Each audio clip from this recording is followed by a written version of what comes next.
महाराज ब्राह्मण के भोजन में श्राद्ध पक्ष में सबसे ज्यादा जरूरी है दूध की खीर, दूसरा तुरई या गिलकी का भोजन, या तो सब्जी बनाओ या भजिया बनाओ, कुछ भी बनाओ। तीसरा मांस की दाल का भोजन, उड़द की दाल का भोजन। उड़द की दाल का या तो दही बड़ा बना लो, इमरती बना लो, या फिर बड़ा बना लो, या पकोड़ा बना लो, पर उसका भोजन होना जरूरी है।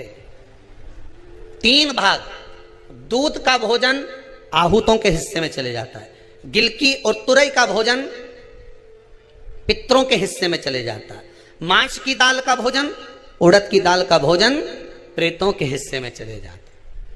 इसलिए ये 3 भाग का भोजन ब्राह्मण जब श्राद्ध पक्ष का भोजन करे तो उसमें बनाना जरूरी। कई लोग कहते हैं गुरुदेव जब हम गया जी से आ जाएं तो क्या ब्राह्मण भोजन कराना जरूरी है? क्यों नहीं, कराओ, क्यों नहीं करा? क्या गाय की रोटी निकालना जरूरी है? स्वान की रोटी निकालना जरूरी है? कौवे की रोटी निकालना जरूरी है?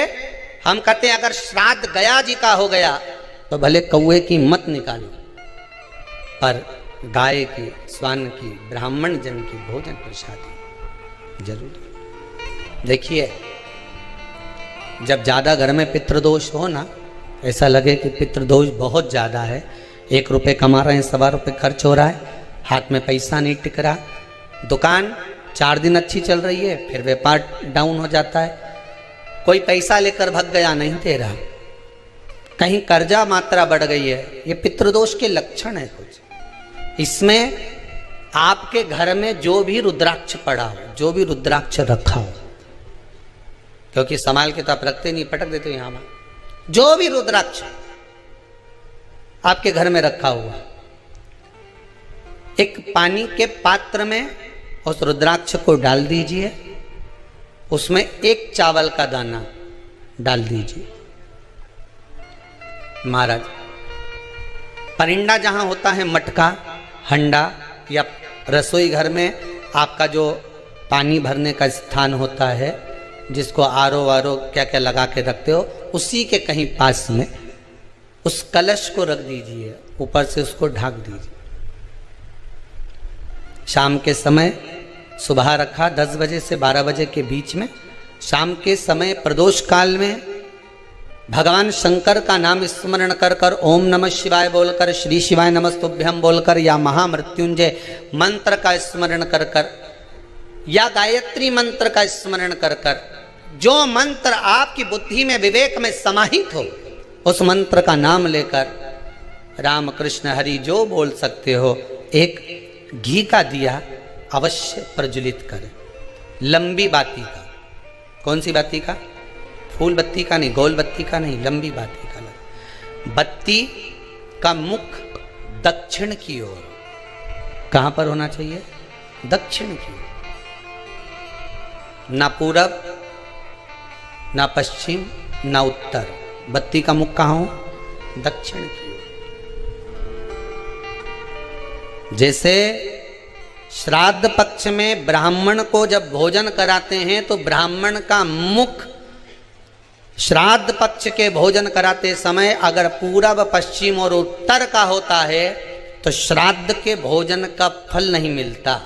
उसका मुख दक्षिण का होता है तो हमारे घर के जितने भी पितर उस तिथि में गए होते हैं सबको उसका भाग मिल जाता है और पितृदोष समाप्त हो जाता है। इसलिए ब्राह्मण का मुख श्राद्ध पक्ष में भोजन कराते समय दक्षिण का होना चाहिए। यहां तक शास्त्र कहता है महाराज, अगर गौ माता को श्राद्ध पक्ष में अगर भोजन दे रहे हो तो गाय का मुख अगर दक्षिण का है, गाय का, आपका मुख भले उत्तर का हो, गाय का मुख दक्षिण का हो, आपका मुख भले पूरा पश्चिम नहीं का, गाय का मुख अगर दक्षिण में, अगर आपने दक्षिण में गाय को खड़ी कर रखा है और दक्षिण में उसका मुख और आप भोजन दे रहे हो तो शास्त्र कहता है कि किसी पिंड की जरूरत नहीं पड़ती, गाय स्वतः कल्याण कर देती है, गौ माता स्वतः कल्याण कर। दक्षिण मुखी हो तो दिए की जो बाती का मुख कहां होना चाहिए? दक्षिण का। जब दक्षिण का मुख हो, दक्षिण की ओर बाती हो महाराज, तब दक्षिण की बाती जलाने के बाद में भगवान से वहीं पर प्रार्थना करें, जो कलश रखा है उसके ऊपर जो प्लेट रखी है, ढाका गया है, वहाँ अपना सीधा हाथ रखें और अपने पूर्वजों का, अपने पितरों का स्मरण करें कि मेरे धन को लेकर कोई चले गया, मेरा व्यापार ऐसा चल रहा है, मेरा घर में बच्चों का विवाह नहीं हो रहा, या घर में इतनी अशांति है, या तकलीफ है, या कष्ट है, ये सब का स्मरण कर कर उस कलश को रात्रि भर रखे रहने दें। सुबह स्नान आदि करने के बाद फिर एक घी का दिया दक्षिण की ओर लगाकर सुबह 10 बजे से 12 बजे के बीच में उस जल को शिव जी को समर्पित कर कर आ जाएं और वो रुद्राक्ष लेकर वापिस आ जाए। महाराज वापिस आ जाइए, उस रुद्राक्ष को अपने घर में रख दीजिए। वर्ष भर वो रुद्राक्ष आपको कभी बीमारी से नहीं घिरने देगा, कभी किसी जगह खड्डे में नहीं जाने देगा, वो उन्नति की ओर ही बढ़ाएगा। भले कोई भी रुद्राक्ष हो, 1 मुखी से लेकर 14 मुखी, 20 मुखी, 18 मुखी, जो रुद्राक्ष आपके पास में, आप तो उसका स्मरण करिए।